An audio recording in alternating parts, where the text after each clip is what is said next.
You know how annoying it is when you travel and your plug doesn't fit the outlet? That's what integrating different AI services usually feels like. You build one agent in Python and another one in Node. They have different API schemas, different auth mechanisms. You end up spending more time writing glue code than actual AI logic. It's a mess. So we need a universal adapter, a standard way for any AI agent to say, here's who I am and here's how you talk to me. That's the agent-to-agent protocol, A to A for short. It's not magic, it's just the standard. Every A to A agent serves a special ID card at well-known/agent.json.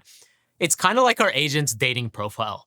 In code, we don't have to write this manually. We just wrap our ADK agent in a standard A to A server. They play really nicely together. Let's run it locally and actually look at that file. It's not just the name, it defines the contract. But check this out. It defines the input schema, which is what arguments it takes, and the output schema, what it promises to return.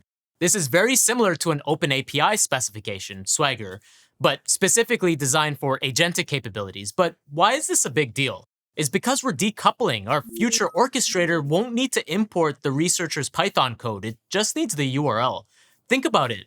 You could have a team where the researcher is a super fast, cheap model and the content builder is a massive, expensive reasoning model. They don't care. They just speak A to A. You could even rewrite the researcher in Go tomorrow, keep the same A to A interface, and the rest of your system wouldn't even blink. That's true microservice architecture, but for AI. Now that they have a common language, we need a manager to tell them what to do. We'll build the orchestrator agent. Think of our orchestrator agent as a project manager holding a master clipboard. This clipboard is considered the state in our case. It has everything that has happened so far. Our workers, the researcher and the judge, they don't have clipboards.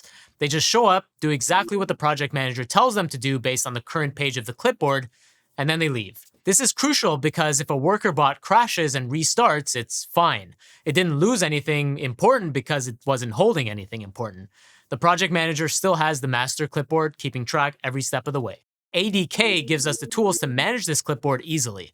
Standard patterns like sequential, which is do step A, then B, and loop, keep doing A until it's good enough, allows us to organize the work. So before you code, define your clipboard, what exactly needs to be written down. For us, it's research findings and the judge feedback. Okay, so to recap, we learned that the orchestrator must hold the state because our workers are forgetful. We choose ADK patterns to organize their work, and we define exactly what data needs to be saved. Now we have the blueprints, let's lay the foundation next. In the next video, we'll build the orchestrator agent.